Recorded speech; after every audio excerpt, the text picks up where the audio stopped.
L'être humain a toujours cherché à se sentir en sécurité. Pour cela, il a développé plusieurs systèmes pour se maintenir en sécurité. Toutefois, toute protection humaine a des failles. Un exemple pour cela peut être vu en ce qui est resté de la muraille de Chine. La Grande Muraille est une série de fortifications faites de pierres, briques, terre compactée, bois et d'autres matériaux, construites au nord de la Chine pour protéger l'empire de plusieurs groupes nomades, principalement les Mongols. Mais malgré sa grandeur, les murs n'ont pas pu retenir les invasions barbares. À l'année 1207, l'armée de Gengis Khan a conquis une partie de la Chine. Après une lutte sanglante, les murs n'ont pas retenu les envahisseurs. Et encore aujourd'hui, une partie de ces murailles existe, symbolisant le caractère faillible des protections humaines. Il y a beaucoup d'années en arrière, Abdias, un prophète choisi par Dieu, a adressé une alerte au peuple d'Éden, qui se trouvait imbattable.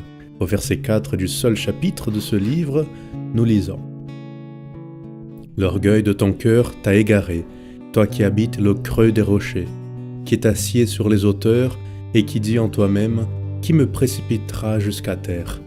Quand tu placerais ton nid aussi haut que celui de l'aigle, quand tu le placerais parmi les étoiles, je t'en précipiterai, dit l'Éternel. Le texte dit que les Édomites étaient fiers d'habiter dans le creux des rochers. Le mot hébreu utilisé pour se référer à des rochers peut être traduit comme le nom propre Séla, qui était le nom d'une ville fortifiée située au nord d'Édom. Plus tard dans l'histoire, il s'est établi près de cet endroit-là Pétra, nom qui signifie rocher ou pierre. Pour se trouver trop en sécurité, le peuple a cultivé la superbe dans le cœur. Toutefois, tel sentiment était trompeur. Face aux Assyriens, ces murs ne l'ont pas protégé, le peuple a été détruit et leur sentiment de sécurité s'est avéré être complètement faux. Tu sais, ces histoires nous servent d'exemple.